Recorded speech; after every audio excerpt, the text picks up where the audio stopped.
Welcome to the channel. This is lambing. We're in lambing season right now. It's middle of April. Today I have to confirm the weights of the white ewes out of Lucia. I also wanted to introduce you to a new lamb that we brought in last night around 1:30 in the morning. And I've got that lamb is a single, and I've got to check the mother's udder because it looks like it's a little lopsided. So let's get into it. First thing, the weights of the lambs. I'm really confident that they're okay, but it's very gratifying to double check weights on the lambs when there's been an issue. So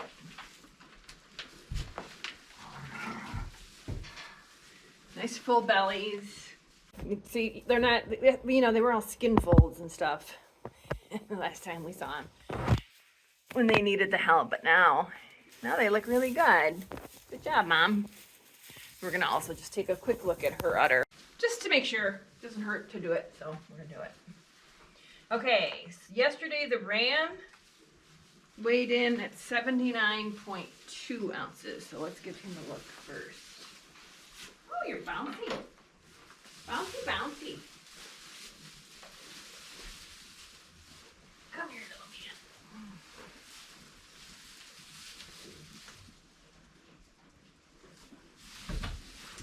This bag, I was going to say this yesterday and I forgot, is called the Mont Eagle bag. It's in the Mason-Dixon Knitting book of patterns. And I'll put a Ravelry link in the description of this video.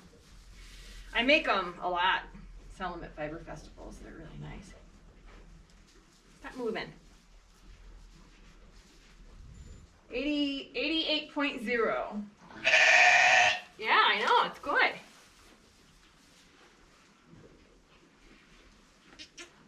Yeah, I know.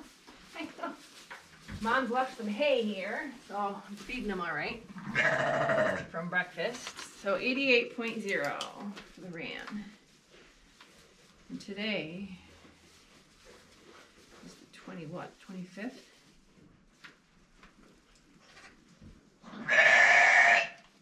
Yeah.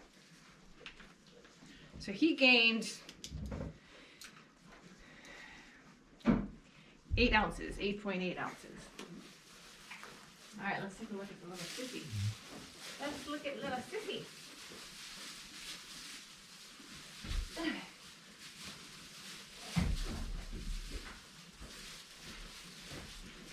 We have tried so many different ways to weigh it. We did this thing where we bring a scale and tear out our weight and then hold them, and this is so easy. Oh wait, I gotta tear it up. The only thing I gotta make sure is they don't swing into something. Stop moving. 81.3. And she was at 74.2. Spectacular. Could not be happier. What did I say? 81. Thank you. 81.3.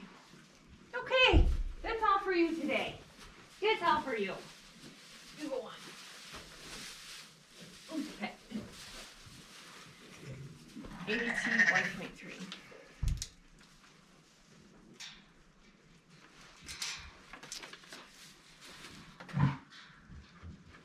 Okay, and now I'm just gonna give Mama a feel and see how you feel. You okay?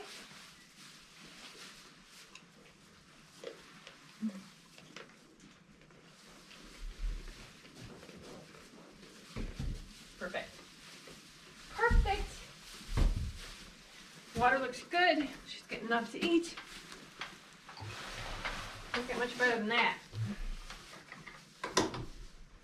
Okay, that's done. Now let's go meet the new lamb.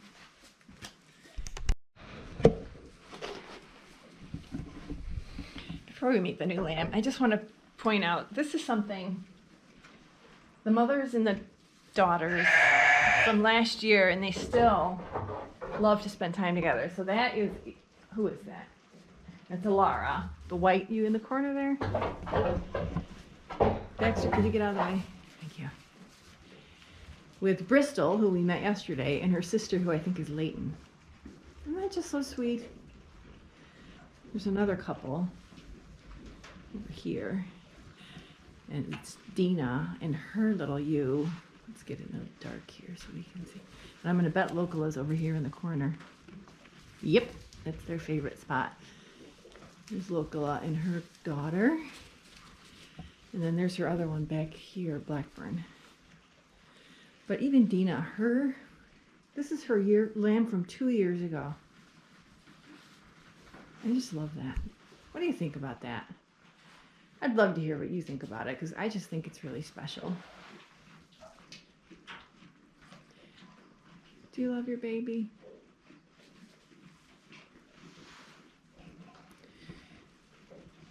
This is fun. This here is Tosca from the opera year. And I rooed her, half of her, and I'm going to talk about my rooing logic here in a little bit when I do my rooing section of the video. And yesterday I got her, now it could be because I'm really tired, but I could not get her up in the stand by myself. She was too heavy, so I got to wait for Rich to help me with her. I'm looking forward to ruin that fleece. It's going to be really nice. Okay, lamb. Let's get back to business. Back to business. I did get the coat off of Belva. I was a little nervous, not to hold you guys in suspense, but I was a little bit nervous about taking the coat off in this little small group, because if you know anything about sheep, anything that's different gets suspicious behavior. So when I took her coat off, I was afraid they were going to see her as a new ewe into the group and haze her and harass her, but they didn't. So that worked out good. And I'm wondering, why is Toby laying down over here? So last night at 1:30, our Brunhilde was, you see where all that stuff is clawed up, all the dust? That's where, again, I bottomed out the bucket when I was cleaning the barn, and it hit the stone layer that we've got underneath all this. And Brunhilde was digging it, and we came in here at 1:30 because we saw a foot on the camera in the living room where we monitor, and it was so dusty in here because she was kicking up all the dust. We were actually wearing masks when we were working with her. So this is Brunhilde, and that is her beautiful gray katmoget ewe, who it looks as if she's spotted, or maybe Carrie spots, which is significant because she's out of Harry. And if you remember from my genetics, what I'm interested in this year, I'd like to know a little bit more about Harry's background, and that'll be covered in the genetics video, but I believe this is going to be a big piece of that puzzle. All right, so you guys are so chill, and I'm going to screw everything up.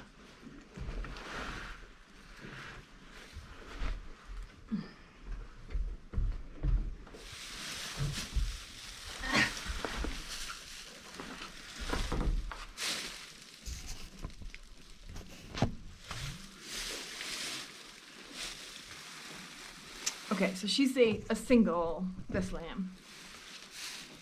And a lot of times singles will favor one side of the mother's udder.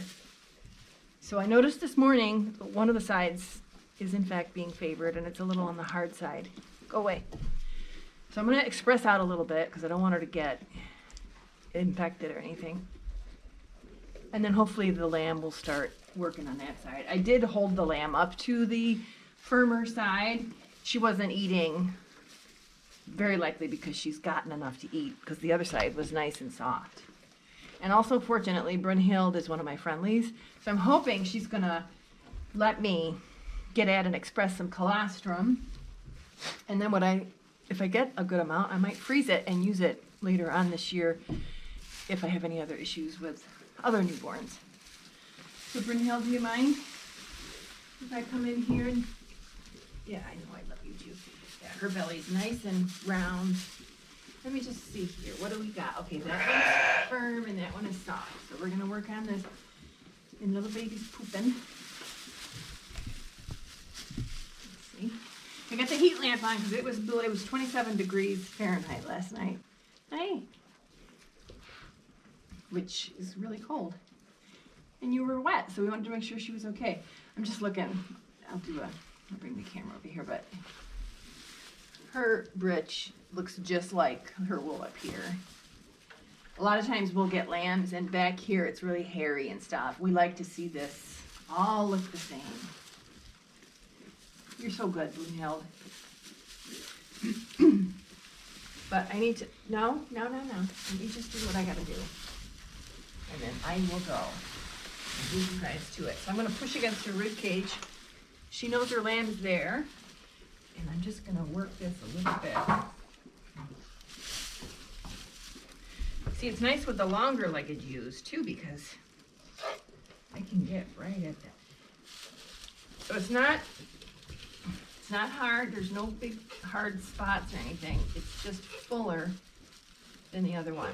So the other thing too you got to be careful of when you're expressing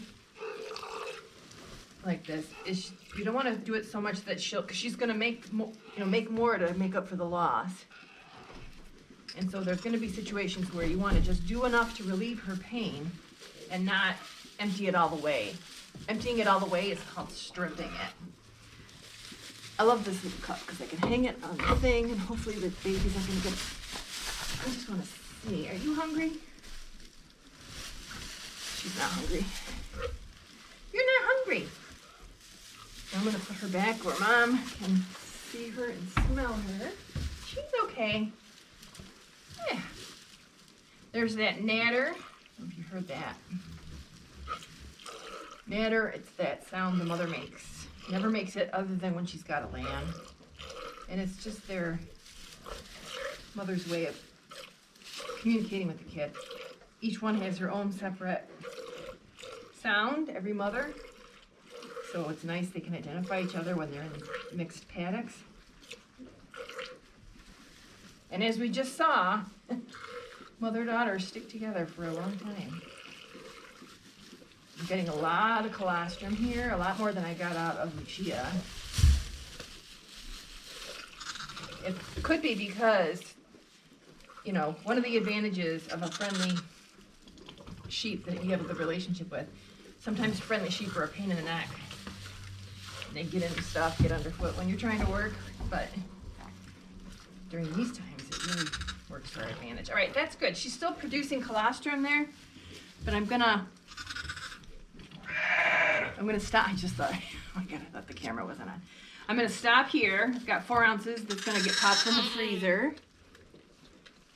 And then we're gonna just monitor her to make sure she's eating, which I'm pretty sure she is. I'm not gonna get weights on her because she looks fine. I think that's all I wanted to tell you about that. So yes, welcome to the world, our little cute little ewe. So now we're up to 3 ewes and 1 ram. And I'm just gonna say it, I want to get a white ram out of Lucretia and Sebastian. So keep our fingers crossed.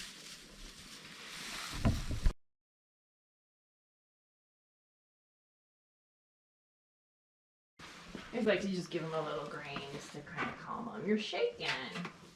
She's not eating because she's really. She want some grain? She's been in the stand a lot of times, and she's always been really good. She's a very calm. I say mature. She's not flighty, or she's also not one of my ones that seeks attention, which is, you know, good. Because if they were all that way, I would never be able to even walk through the barn. Oh, my dear girl. She's like, no drama.